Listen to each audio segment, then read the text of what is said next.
دیکھیے قرآن کے اندر اور بھی مثالیں، حدیث کے اندر اور بھی مثالیں معجزے کی ملتی ہے۔ حضرت ابراہیم علیہ السلام کے لیے آگ کا ٹھنڈا ہو جانا، اسی طریقے سے حضرت موسیٰ کا لاٹھی سمندر پر مارنا اور سمندر دو حصوں میں بٹ جانا، بیچ میں سے راستہ بن جانا، پتھر پر لاٹھی کا مارنا، چشمے ابلنے لگنا اس سے، یہ بھی ایک معجزہ ظاہر ہوتا ہے۔ حضور صلی اللہ علیہ وسلم کے ہاتھ میں ایک مٹھی خاک ہے، وہ کافروں پر پھینک دیتے ہیں اور کافروں کی آنکھوں سے بچ کر نکل جاتے ہیں، یہ بھی ایک معجزہ تھا۔ سامنے کھڑے سب کافر، ایک مٹھی اٹھائی اور ان کی طرف پھینک دی۔ اسی طریقے سے آپ کی مبارک انگلیوں سے پانی کا چشمہ جاری ہو جانا اور تھوڑی چیز کا بہت زیادہ افراد کے لیے کافی ہو جانا، تھوڑا سا آٹے کی روٹی وہ 100 آدمیوں کے لیے تقریباً کافی ہو گئی تھی، یہ آپ صلی اللہ علیہ وسلم کا معجزہ تھا۔ اور یہ جو معجزہ ہوتا ہے کسی سبب کے تحت نہیں ہوتا ہے، یاد رکھیے۔ اسی طرح جو کرامت ہے جو ولی کے ہاتھ سے ظاہر ہوتی ہے وہ بھی ان کا ذاتی فعل نہیں ہوتا ہے۔ چنانچہ تیسرے پارے کے اندر آتا ہے حضرت مریم علیہ السلام چھوٹی تھی، حضرت زکریا علیہ السلام کی کفالت میں تھی۔ حضرت زکریا علیہ السلام کے مکان کے اوپر ایک بڑا روم تھا، وہ ہوادار کمرہ تھا جس میں حضرت مریم علیہ السلام رہا کرتی تھی۔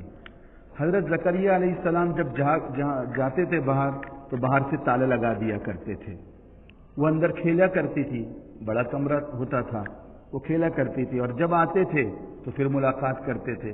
قرآن اس کا نقشہ بیان کرتا ہے، کلما دخل علیہا زکریا المحراب، جب زکریا مریم علیہ السلام کے پاس آتے تھے تو وجد عندہا رزقا، تو کیا دیکھتے کہ ان کے پاس بے موسم کے پھل ہے،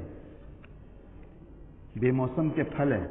تو پوچھتے تھے حضرت زکریا علیہ السلام، قال انا لکی ھذا مریم، یہ کہاں سے آ رہا ہے تیرے پاس؟ انا لکی ھذا، کہاں سے آ رہا ہے، تجھے کہاں سے مل رہا ہے؟ تو وہ کہتی قالت هو من عند اللہ، یہ جو دیکھ رہے ہو آپ وہ اللہ کی طرف سے آ رہا ہے۔ ابھی جو چیزیں ظاہر ہو رہی تھی جس کو حضرت زکریا علیہ السلام دیکھ رہے تھے اور حضرت مریم علیہ السلام کو مل رہی تھی، وہ حضرت مریم علیہ السلام کی کرامت تھی۔ اب یہ جو کرامت تھی، کمرہ بند کمرہ ہے، کوئی نہیں آ سکتا، کوئی لا کر دے بھی نہیں سکتا، صرف حضرت زکریا علیہ السلام کی انٹری ہے وہاں پر، لیکن ان کو مل رہا ہے، وہ ان کی کرامت ہے، ان کا اپنا ذاتی فعل نہیں ہے۔ اور یہ بات بھی صوفیہ کرام کی تحقیق سے ثابت ہوتی ہے۔ کیا بات ثابت ہوتی ہے؟ کہ جو یہ کرامتیں ہوتی ہے، یہ کرامت جو ہوتی ہے نہ اللہ کے قرب میں اضافہ کرتی ہے اور نہ کسی ولی کا درجہ اس سے بلند ہوتا ہے۔ یعنی کرامت اس سے اللہ سے قربت نصیب ہو جائے یہ بھی اس سے ظاہر نہیں ہوتا، اور نہ اس سے اللہ کے یہاں درجات بلند ہو رہا ہے اس سے یہ بھی ظاہر نہیں ہوتا۔ اور بعض صوفیہ کرام نے یہاں تک کہا ہے کہ کبھی کبھی تو ایسا ہوتا ہے کہ صاحب کرامت سے، یعنی کرامت والے سے جب کرامت ظاہر ہو جاتی تو ان کو یہ بھی نہیں پتہ چلتا کہ ہمارے ہاں تو کچھ ظاہر ہو گیا ہے، یہ بھی ظاہر نہیں ہوتا۔ اور بعض صوفیہ کرام جو ہوتے ہیں، محقق صوفیہ کرام ہوتے ہیں، کرامت کو کوئی اتنی اہمیت نہیں دیتے ہیں، اور اللہ کا وہی نیک ولی ہو سکتا ہے جو کرامتوں کے پیچھے لگا نہیں رہتا ہے اور نہ لوگوں کو بیان کرتے پھرتا ہے کہ میرے ہاں تو یہ کرامت ظاہر ہوئی، میرے ہاں تو یہ چیز ظاہر ہوئی۔ وہ سچا ولی بھی نہیں ہوتا ہے ایک طریقے سے۔ جو اللہ کے سچے ولی ہوتے ہیں وہ ایسی جو چیزوں کو چھپایا کرتے ہیں دوسروں سے۔ تو کیا معلوم ہوا کہ معجزہ جو ہوتا ہے وہ نبی کا ذاتی فعل نہیں ہوتا ہے، کرامت جو چیز ہوتی ہے وہ ولی کا ذاتی فعل نہیں ہوتا ہے، اس کے پیچھے اللہ کی مشیت ہوتی ہے، اللہ کا حکم ہوتا ہے۔ اب سوال یہ پیدا ہوتا ہے کہ یہ کرامت اور جادو جو بیان کی گئی اس کے اندر فرق کیسے کر سکتے ہیں؟ جیسے بیان کیا گیا جو جادو ہوتا ہے اس کا کوئی نہ کوئی سبب ہوتا ہے، جادوگر جو ہوتا ہے وہ کسی سبب کے ذریعے سے جادو کرتا ہے کسی شخص پر، چاہے وہ سبب جو ہو ظاہری ہو چاہے وہ پوشیدہ ہو، لیکن وہ جو سبب ہوتا ہے نا وہ لوگوں کی نظروں سے پوشیدہ ہوتا ہے ایک طریقے سے، لیکن جادوگر کو اس کا علم ہو جاتا ہے کہ کس سبب کے تحت جادو کام کر رہا ہے۔ اب یہ سوال پیدا ہوتا ہے جادو کے درمیان اور کرامت کے درمیان فرق کیسے کریں گے؟ تو مفسرین نے لکھا ہے کہ جو اللہ کے نیک بندے ہوتے ہیں، جو عبادت کے اندر مشغول رہتے ہیں اور طاعت و فرما برداری کے اندر لگے رہتے ہیں، اور پاکی جن کا ایک شعار ہوتا ہے، اور نجاستوں سے دور رہتے ہیں، خوشبو کا استعمال کرتے ہیں، اچھے اخلاق اور اعمال کے عادی ہوتے ہیں، تو ان سے جو چیز ظاہر ہوتی ہے وہ کہنا چاہیے کہ وہ کرامت ہوتی ہے۔ اور جادوگر جو ہوتے ہیں وہ اللہ کے نام سے بیر رکھتے ہیں، خوشبو کو ناپسند کرتے ہیں، جنابت میں رہنا یعنی ناپاک رہنا ان کو اچھا لگتا ہے، گندی چیزوں سے محبت کرنا ان کو اچھا لگتا ہے، شرکیہ امور کے اندر پڑے رہنا ان کو اچھا لگتا ہے، میلے کچیلے ہوتے ہیں۔ اور اسی طریقے سے جب عبادتوں کا ذکر آئے، نمازوں کا ذکر ان کے سامنے آئے تو ان کا دل گھبرانے لگتا ہے۔ تو یہ اس سے ایسا مبتلا جو شخص ہوتا ہے وہ ولی نہیں ہو سکتا ہے، اس سے کرامت ظاہر نہیں ہوتی ہے۔ اگر کوئی خلاف عادت کوئی بات اس کے سامنے ظاہر ہو رہی ہے تو سمجھ جائیے وہ کرامت نہیں بلکہ جادو ہے، بلکہ یا تو شعبدہ بازی ہے، یا یہ کہ پھر وہ نظر بندی ہے جو ظاہر ہو رہی ہے۔ اور یہ بھی یاد رکھے کہ کوئی شخص ہے جو نبوت کا دعویٰ کرتا ہے اور یہ کہتا ہے کہ میں نبی ہوں اور میرے ہاں تو معجزہ ظاہر ہوتے ہیں، ایسا شخص جو مدعی نبوت ہے اور یہ کہتا ہے کہ مجھ سے معجزہ ظاہر ہوتا ہے اور پھر وہ جادو کرے، تو اللہ تعالیٰ ایسے شخص کے ہاں تو جادو ثابت نہیں کرتے، یعنی اس کا جادو کام ہی نہیں کرتا ہے۔ ہاں اگر نبوت کا دعویٰ نہیں کرتا ہے کہ میں نبی نہیں ہوں، لیکن پھر وہ اگر جادو کرتا ہے تو جادو ظاہر ہو جاتا ہے اس کے ہاتھوں۔ جھوٹا جو مدعی نبوت ہوتا ہے وہ سوچتا ہے کہ میں معجزہ دکھلاؤں جادو کر کے لوگوں کو، جادو ظاہر نہیں ہوتا ہے، مثالیں ہیں اس کی۔ بہرحال تو اس آیت کے اندر جو بیان کیا گیا اس کے اندر یہی بتلایا گیا وَاتَّبَعُوا مَا تَتْلُو الشَّيَاطِينُ عَلَى مُلْكِ سُلَيْمَانَ، کہ اتباع کیا، پیروی کی، ما تتلو الشیاطین علی ملک سلیمان، کس چیز کی؟ ان شیاطین نے جو چرچا کیا کرتے تھے، جو پڑھا کرتے تھے۔ کون سی چیز پڑھا کرتے تھے؟ علی ملک سلیمان، جو سلیمان علیہ السلام کی سلطنت کے اندر ان کی بادشاہت میں، ہاں یعنی وہ جادو کیا کرتے تھے۔ کیا مراد ہے اس سے؟ قرآن کا اشارہ کس بات کی طرف ہے؟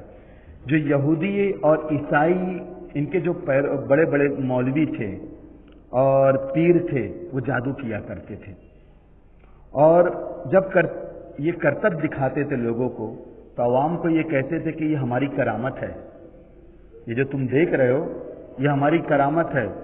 عوام یہ سادہ ذہن کے ہوتے تھے، جب عجیب و غریب قسم کی جو چیزیں ہوتی تھی اپنی نظروں کے سامنے وہ دیکھتے تھے تو کہتے آپ تو بہت مہان ہیں، آپ تو بہت پہنچے ہوئے ہیں، ایسی ایسی چیزیں آپ کے ہاتھوں ظاہر ہو رہی ہے، تو ان کے معتقد ہو جاتے تھے۔ اور یہ لوگ کیا کرتے تھے؟ عوام کا ذہن بگاڑتے تھے۔ اب ظاہر بات ہے جب معتقد ہو گئے تو بتلاتے تھے کہ یہ جادو آیا نا، کیسے آیا، کس طریقے سے آیا، دیکھو ہم یہ بھی کر سکتے، یہ بھی کر سکتے ہیں۔ اب جو وہ عوام کو بتلاتے تھے عوام وہ چیز کرنے لگتی تھی۔ اب پھر اس جادو کی کڑی کس سے جوڑتے تھے؟ اس جادو کی کڑی حضرت سلیمان علیہ السلام سے جوڑتے تھے۔ یہ جو جادو ہم کو ملا ہے یہ سلیمان علیہ السلام سے ملا ہے، حالانکہ سلیمان علیہ السلام تو کیا تھے؟ وہ معصوم پیغمبر تھے، اللہ تعالیٰ نے ان کو بادشاہت عطا فرمائی تھی، وہ کب ایسا کر سکتے تھے؟ چنانچہ اللہ تبارک و تعالیٰ نے ان کی تردید فرمائی، ان کی ذہن کی۔ یہ جو بات لوگوں کو بتلا رہے تھے کہ جو تو ہمارے ہاتھوں عجیب و غریب باتیں دیکھ رہے ہو، ہم جادو کرتے ہیں، اس کا سلسلہ سلیمان سے ملتا ہے۔ جب یہ نام سنتے تھے سلیمان علیہ السلام کا وہ اور خوش اعتقادی میں آ جاتے تھے اور ان کی پیروی کرنے لگتے تھے۔ تو قرآن بتلا رہے وما کفر سلیمان، وما کفر سلیمان، کہ کفر نہیں کیا سلیمان نے۔ سلیمان کیا تھے؟ اللہ تبارک و تعالیٰ نے ان کو بادشاہت عطا فرمائی تھی، انسانوں پر بھی تھی، جناتوں پر بھی تھی، جانوروں پر بھی تھی، پرندوں پر بھی تھی۔ قرآن بتلاتا ہے وَعَلَّمْنَاهُ مَنَاطِقَ الطَّيْرِ، ہم نے ان کو پرندوں کی بولیاں سکھلا دی تھی. وہ بات سمجھ لیتے تھے، پرندہ کیا بول رہا ہے، چونٹی کیا بول رہی ہے، وہ سمجھ لیا کرتے تھے. تو اللہ تبارک و تعالیٰ نے ان کو بادشاہت دی تھی. اور اس زمانے میں جنات انسانوں کو نظر آتے تھے، پہلتے سامنے نظر آتے تھے جنات، اور وہ جادو کیا کرتے تھے. اب یہ جو یہودی تھے، یہودی کے جو بڑے لوگ تھے، وہ اس جادو کی پیروی کرتے تھے جو اس وقت جنات اور شیاطین پڑھتے تھے. تو یہ بتلاتے تھے. اب یہ جب اس زمانے کے جو یہودی تھے آپ صلی اللہ علیہ وسلم کے زمانے کے، وہ منسوب کرتے تھے حضرت سلیمان علیہ السلام کی طرف. تو قرآن بتلا رہا ہے وما کفر سلیمان، سلیمان نے کفر نہیں کیا، ولکن الشیاطین کفروا، لیکن یہ جو جنات سے شیاطین تھے انہوں نے کفر اختیار کیا. یعلمون الناس السحر، جو لوگوں کو جادو سکھاتے تھے، اور یہ جادو کفر ہے. جب جادو کفر ہے تو اسی لیے یہاں کفرہ کا لفظ استعمال کیا قرآن نے. انکار نہیں کیا جادو سے ڈائریکٹ، کہ ایک نبی معصوم پیغمبر ایک کفریہ کام کس طریقے سے کر سکتے تھے. یہ جادو کفر ہے، صریح کفر ہے، قرآن نے اس کو بتلایا. تو یہ جو چیزیں ہیں یہ جنات اور شیاطین سے نقل ہوتی چلی آ رہی ہے. یہ کرامات اور معجزہ سے اس کا کوئی تعلق نہیں ہے جو یہودی کہا کرتے تھے. اور جس آدمی سے کوئی عجیب و غریب بات اگر ظاہر بھی ہونے لگے تو اس کو اللہ کا ولی نہیں سمجھ لینا چاہیے. ہاں، اور یہ عجیب و غریب بات کسی کے ہاتھوں اگر ظاہر ہونے لگے تو یہ بھی یاد رکھنا چاہیے کہ وہ ولایت کی اور ولی ہونے کی دلیل نہیں ہے. نہیں تو دجال جو ہے تو وہ رئیس الاولیاء ہو جائے گا، ولیوں کا سردار ہو جائے گا. دیکھو اس کے ہاتھوں بھی عجیب و غریب باتیں ظاہر ہوگی. کیسی عجیب غریب باتیں؟ وہ حرکتیں کریں گا کہ وہ پیاس لگی ہے، بادلوں کو حکم دے گا برسنا شروع ہو جائے گا، زمین کو حکم دے گا خزانہ اگلنا شروع کر دیں گے. اسی طریقے سے چیزوں کو اپنے طرف اشارہ کریں گا، اپنے پیچھے چیزیں اس کے پیچھے دوڑنا شروع ہو جائے گی. عجیب و غریب حرکتیں اس کے ہاتھوں بھی ظاہر ہوگی. تو عجیب و غریب باتیں اگر کسی کے ہاتھوں ظاہر ہو رہی ہے، کافر افراد سے بھی ظاہر ہوتی ہے جو کفریہ کام کرتے ہیں، عجیب و غریب باتیں، تو ولی نہیں ہو سکتے ہیں. ہاں، ولی ہونے کی دلیل یہی ہے کہ سب سے پہلے یہ دیکھا جائے گا وہ مومن ہے یا کافر. کافر ہے تو کرامت نہیں ہو سکتی ہے یہ چیز. اور اگر مسلمان ہے تو شریعت کا پابند ہے یا نہیں، متبع سنت ہے یا نہیں، 5 وقت کی نمازوں کی پابندی کرتا ہے یا نہیں، گناہوں سے بچتا ہے یا نہیں، حرام چیزوں کا ارتکاب کرتا ہے یا نہیں کرتا، یہ دیکھا جائے گا. نہیں کرتا ہے تو اس کا مطلب یہ پھر اللہ کا ولی ہے. پابند ہے تو پھر یہ اللہ کا ولی ہے، اور نہیں تو پھر یہ ایک کرتب بازی ہے. اور آگے پھر بتلایا جا رہا ہے وما انزل علی الملکین ببابل ہاروت و ماروت. اب یہاں ہاروت اور ماروت کا تفسیر آ رہا ہے. پھر جادو کی اقسام بھی ہے اور اس کے اندر بہت لمبی چوڑی تفصیل ہے. کچھ باتیں جو ہیں بنی اسرائیلی روایات سے تعلق رکھتی ہے، اس کو بیان کروں گا میں، لیکن اس کا ثبوت حدیث میں کس طریقے سے ہے، آیا وہ معتبر روایت ہے یا نہیں، اس کو نقل کرنا چاہیے یا نہیں، انشاءاللہ آئندہ درس میں وہ بھی بیان کیا جائے گا. یہ آج کے اس میں اتنا ہی ہے. بس یہ سمجھ لیجئے کہ جادو دنیا میں آیا کیسے،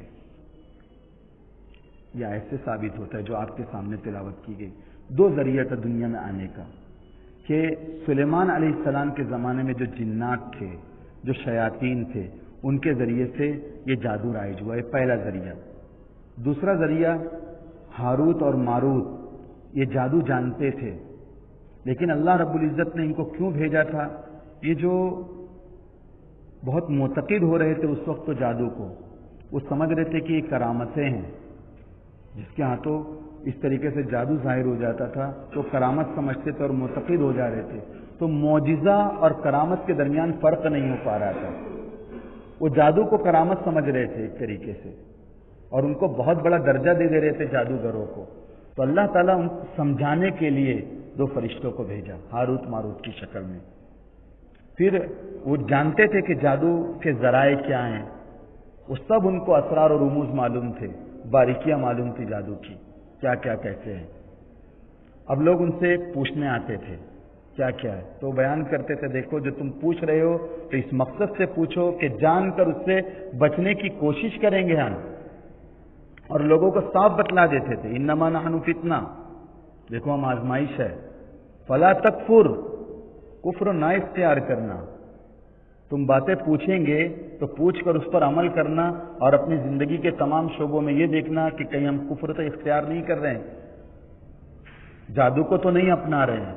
تو وہ بعض لوگ ایسے ہوتے تھے کہ سن لیتے تھے اور سمجھ جاتے تھے کہ ہاں جادو کی باریکیاں اس طریقے کی ہے، اس سے بچنا چاہیے، اور بعض وہ لوگ ہوتے تھے سن تو لیتے تھے باریکیوں کو، اب جا کر اس کو عملی طور پر اختیار کرتے تھے اور جادو کرنا شروع کر دیتے اور اس میں پڑھنے لگتے تھے۔ پھر جادو کی بھی بہت قسمیں ہیں، اس میں ہو سکتا ہے 2-3 ہفتے لگ جائیں گا، اور پھر اس سے بچنے کی تدبیریں بھی انشاءاللہ بتلائی جائیں گی، دعائیں بتلائی جائیں گی، دعا فرما لیجیے۔